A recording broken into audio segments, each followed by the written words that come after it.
Hi, this is Yvonne, and in this video, I'm going to share with you 5 tips on salary negotiation. You're going to learn what you can do so that you can negotiate your salary the right way and have the confidence to be able to advocate for yourself so that you can get that salary that you deserve. The first tip is do your research. Doing your research is a good starting point because it gives you that confidence that comes from knowing what you're talking about. And the first thing you want to know and understand is that range for the position you're looking into. And that can be understanding the average and the lower and the higher ends of the spectrum of that salary. And so there are many factors that weigh in on this. And I'd say the 3 biggest factors is location, because salaries range depending on the cost of living and other factors in that location. Also, the experience level. Someone with 20 years experience, their salary is going to look a little different, right? Very different maybe, than someone with 3 years experience. Another factor is skill set. What is your skill set for that position? There are many different avenues of gathering this information. What's worked for me is going online and asking your friends and colleagues and networking with those people that are in that field. And for the first point, I've gone to different websites like salary.com, Glassdoor. And for the latter, sometimes people shy away from asking, but there's a way that you can ask that is showing discretion and respect for the individual. For instance, if you're going to networking events that is tailored to people from that industry, you might say, hey, I have this amount of experience level and education in this skill set. What do you think? Where do you think I would fall if I were to look for a position in this space, knowing that certainly that person is also in that position you're looking for and has qualifications, then they'll be able to give you that ballpark or that range for that position, and that gives you a better understanding of what you can ask for. So what's my point? My point is, don't be afraid of asking people specific questions on salary. And it doesn't have to be something as straightforward as how much do you make? It can be, hey, I'm looking into this type of position and I've got this experience. Where do you think I would fall, or what's the kind of range for this type of position? And so that doesn't put the person on the spot. It gives them some opportunity to dialogue and share with you maybe their experiences, where they're coming from, and they'll give you a nice range because they've been there. They've been in that field. And chances are they've been able to scope out the industry and can give you some feedback. So that's a good avenue, I'd say, along with going online. The second point is add value. So you've been through the interview process and you've had plenty of opportunity to speak about yourself. So they're familiar with your background. Now's the time to switch gears and really focus in on the value you can bring to the company. And so you're really switching gears and really changing the focus back to how you can contribute to the company. I'll give you an example. I was hiring for a graphic designer position because I needed some support in graphic designing for a project that I'm working on. Well, several candidates were stellar and had great experience, but the ones that spoke more towards how they can contribute actually rose above the rest. In fact, there was one candidate that said, hey, by the way, this is what I can provide for your company. I can provide excellent graphic designing, and here are several links of the portfolio of work that I've done. So when I took a look at his work, I thought to myself, wow, if he could do this for other projects, I can imagine how creative and resourceful he can be for mine. You see the difference? He actually showcased some work that he has done so that I have a flavor of how he can be able to contribute in my project. The other point too is he sounded really excited, motivated, and enthusiastic. And then he said, I can give you an unlimited amount of revisions for the work that you need. And he was just going above and beyond. And I can tell that he's an exceptional person because of the way he was able to clearly articulate and communicate his excellence in his work. Now, another candidate was a little different.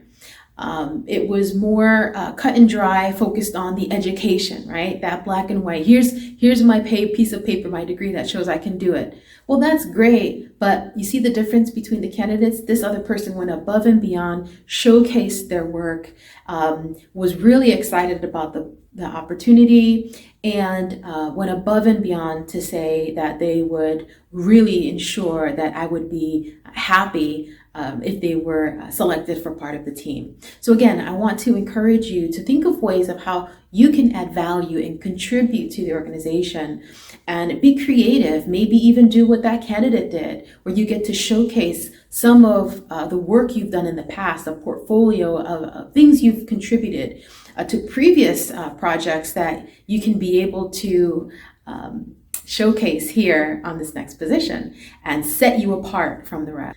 The third point is, don't accept the first offer. About 84% of employers don't expect the candidates to accept the first offer that they give them. So if you're in a position where you're super excited about joining the company, you want to go ahead and work for that organization, you're excited about the position, and you think the salary is great, but don't be too quick to jump and accept that first offer, because you may be leaving thousands on the table, and you could have been able to negotiate a salary that you'd be even more happier with.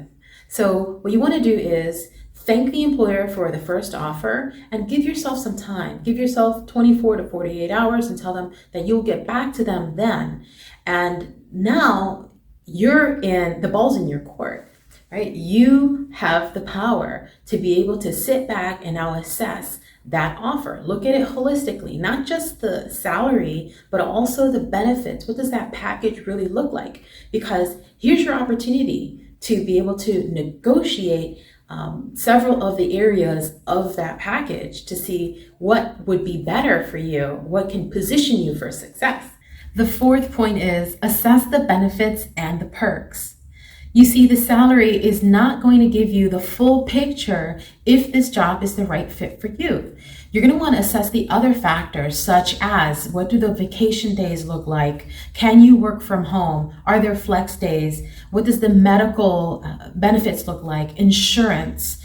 And also, are they willing to invest in your personal development and education and training? So those are some of the additional benefits that you want to look at so that you have a full picture if this position is the right fit for you, and look at it holistically and line it up with your current life. For instance, if you value work-life balance and freedom, and you enjoy doing extracurricular activities like maybe play soccer or baseball after work, or you have family and children and you have to shuttle them back and forth from school or their other activities, maybe working from home is a higher priority at this point in your life than, let's say, salary. So these factors all have different priorities and weight depending on your personal preference. So bear that in mind and don't just use salary as the measure if this job is the right fit for you. Take a look at everything, and I would encourage you to put a weighting to measure it and weigh and say, okay, how important is this for me?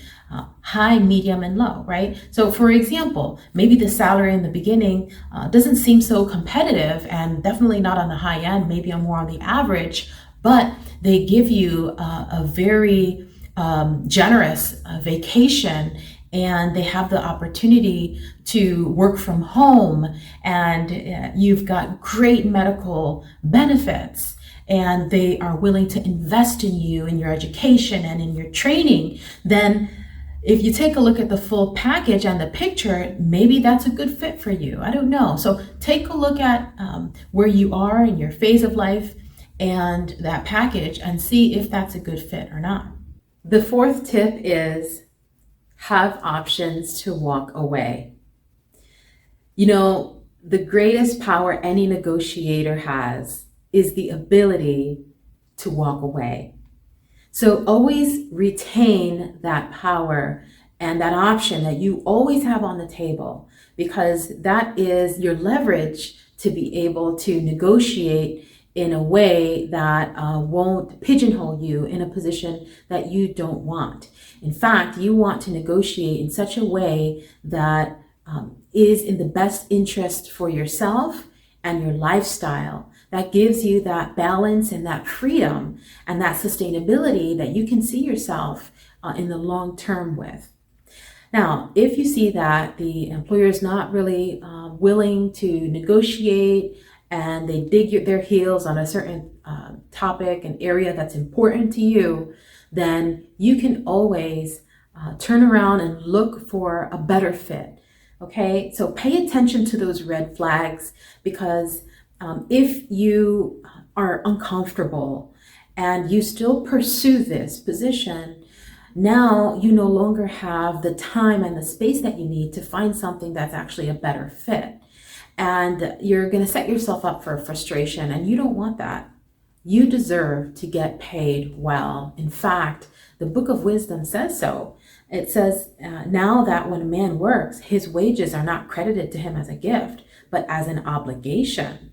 So wages are not credited as a gift, but as an obligation. So you definitely deserve to get paid what you're worth, and fight for that, vouch for that, and respect yourself enough and have the self-esteem and the confidence within yourself and your abilities to have faith that you will find the position that's the right fit for you. And so it takes a lot of courage and faith to walk away. And so make sure that you're armed with the biggest leverage in any negotiation, which is the ability to walk away. So in conclusion, taking the time to prepare well for a good salary negotiation is going to set you up for success. Speaking of which, I've created a goal creation masterclass that's really going to help you get clear with what it is you want and help crystallize your goals.